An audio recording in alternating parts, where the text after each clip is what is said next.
Sa Balitang Metro, nagsimula na po ang Simbang Gabi at Misa de Gallo ngayong araw. Pangunahing tema ng mga misang ito ay ang pagpapasalamat sa mga biyayang natanggap sa buong taon at manatiling may pag-asa pa din sa hinaharap. Samantala, dahil dagsaan po ang mga nagsisimba, ito pang pinaigting ng pambansang pulisya ang pagbibigay seguridad sa publiko. Para sa detalye, balita mo kami Julius D. Samburon. Formal nang nagsimula ang Simbang Gabi at Misa de Gallo ngayong araw. Ilang simbahan sa bansa, lalo dito sa Kamaynilaan, ang tiyak na dinadagsa ng mga mananampalataya.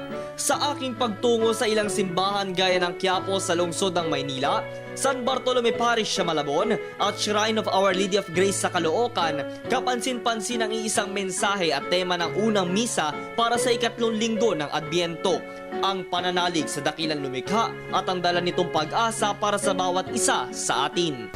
Maraming ating narinig na mga kwento ng pananalig, na kwento ng pagtitiwala sa Diyos na nagbibigay ng pag-asa, na kung saan marami nagsasabi sa Sambuanga halimbawa, marami ang nagpapasalamat.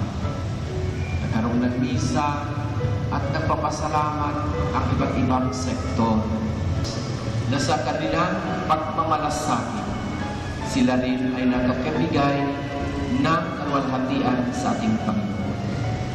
Panahunaan nila ito para tayong lahat ay magbigayan at magbahagian ng biyaya sa iba. Pero ang pinaka-importante ang hindi dapat makalimot dahil sa unang simbang gabi ito at nasimula na, panata na ng ating mga kababayan ang ito'y buuin.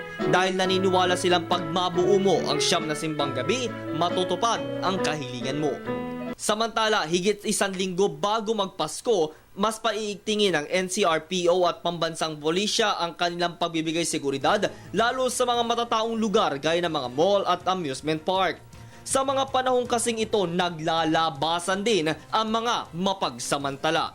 Ikinakasan nila ngayon ang Task Force Yuletide Season 2013 na kung saan layo magtatalaga ng mga pulis sa talagang dinadagsang lugar gaya ng LRT at MRT, mga terminal ng bus, simbahan, mall, pasyalan at palengke.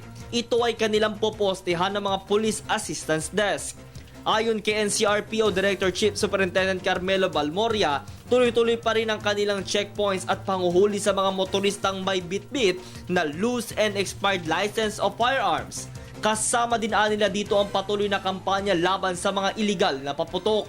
Kung may hindi inaasahang pangyayari, sinabi ng pulisya na mag-text lamang sa mga numerong naka-flash sa inyong mga TV screen. Para sa Telebisyon ng Bayan, ako si Julius D. Samburon.